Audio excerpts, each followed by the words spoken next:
समस्त को नमस्कार। वेलकम करुच्ची मु आपण को मोर बीटी किचन चैनल को। आज मु आपण को अति सरल उपाय शिखेबी पाଳ छतु पत्रपोड़ा।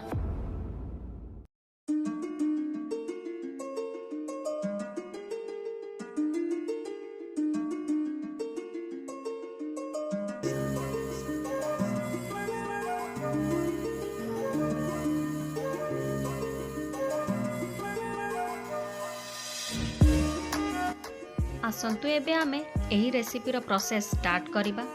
एही रेसिपीर यूज होइतिबा बेसर मसला पई दरकार 3टी सुखिला लंका, 10 रु 15टी रसुण, 3टी छोट चमच सोरिष। एही 3टी इंग्रेडिएंट को ग्राइंड करी गोटे पेस्ट करिबा।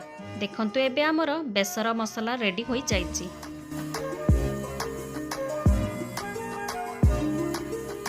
एबे छतु गुडी को रेडी करिबा। आपण चेष्टा करिबे देसी पाଳ छतु यूज करिबा पई। बटन छतु रे एही रेसिपी रो भलो टेस्ट आसीबो नाही। एही बळी गोटिए छतु को मात्र 2 फाळ करी बड़ बड़ काटिबा।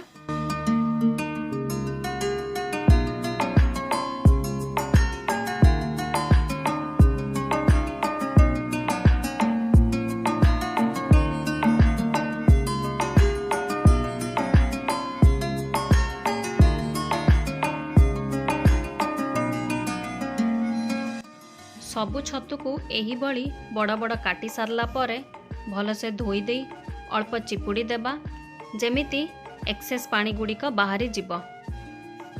एबे एही छतु रे स्वाद अनुसार लूण, हलदी,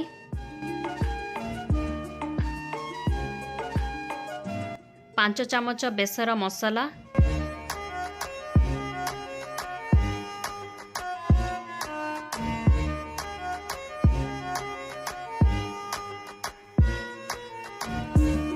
गोटिए छोट कटा होइथिबा टमाटो,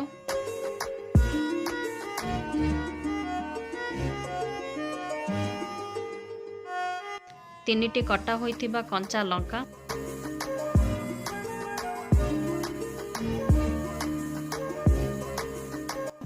3 चमच सोरिष तेल देई भल से गोळेई दबा।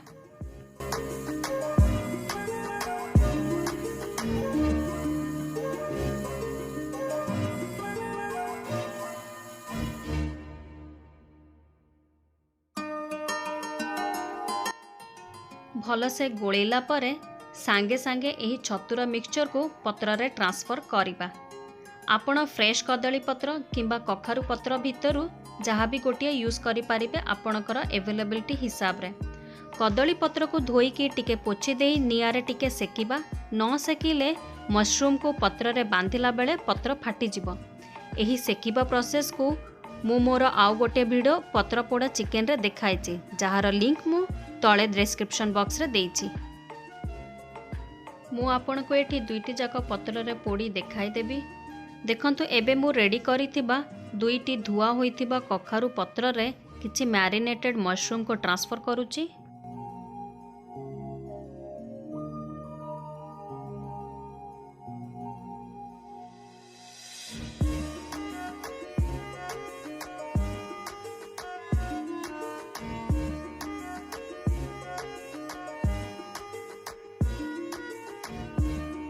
एही भली मशरूम को पत्र रे रैप करिबा ओ मोटा सूता रे बांधी दबा।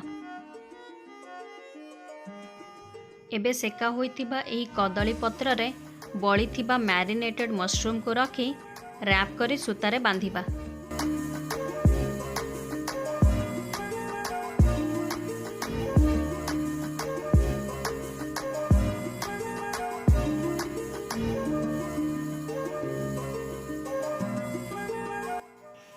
देखंतु एबे हमर कखारु आ कदली पत्रर पैकेट्स पोड़ा हबा पई रेडी हो जाइछि। एबे हमें पोड़ीबा प्रोसेस पई जाल रेडी करिबा। आग चूल्हा सबु काठ गुड़ी को जाली काठर अंगार करिबा। तापरे काठर एही अंगार रे पत्रर 2 पैकेट्स को आधा घंटा पई पोड़ीबा।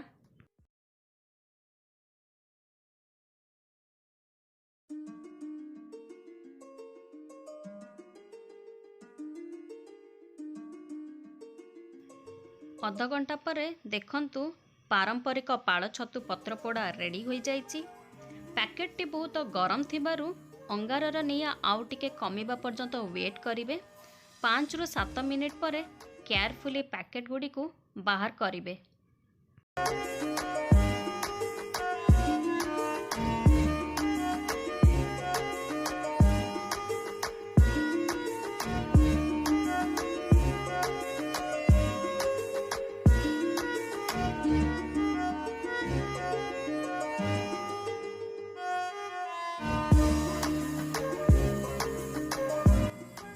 वर्तमान मु आपण को यह को खोलिकी देखाइबी।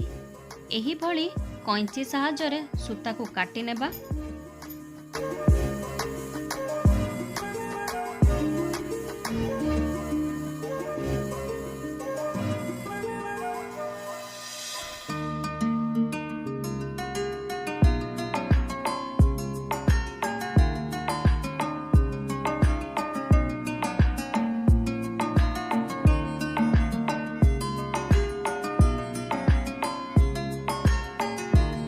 देखंतु एबे हमर छतु केते बढ़िया सिझी जाइछि आ पत्रपोड़ार बहुत भल बास्ना आसुछि।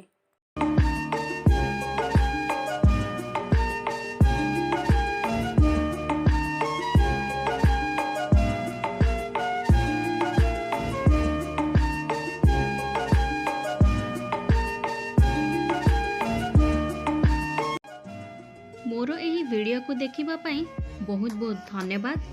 जदि एही रेसिपीटी भल लगी थाए तेबे लाइक शेयर सब्सक्राइब सह निजर मतामत कमेंट सेक्शन में दबा पाई भूलिबे नहीं।